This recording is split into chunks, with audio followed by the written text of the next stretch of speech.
অন্যের উপকারের সংকল্প নেয়, যে মানুষ অন্যকে সেবা করার সংকল্প নেয়, অন্যকে সফলতার সংকল্প নেয়, সে মানুষের সঙ্গে স্বয়ং ভগবান তার সঙ্গে হাত মিলায়। লিখে রাখুন আমার কথাটা, লিখে রাখুন।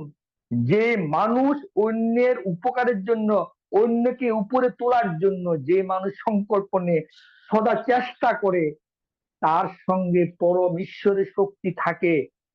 আজ আমাদের কোম্পানির মালিক তিলকচন্দ ছাবড়া যে মানুষটা একটা গাছের নিচে এই আরসিএম এর অভিযানের কথা 5 জন লোককে বলেছিলেন, আজ 4.5 কোটি মানুষ এই অভিযানে এসেছে। 4.5 কোটি মানুষ। সম্ভব কি করে হলো?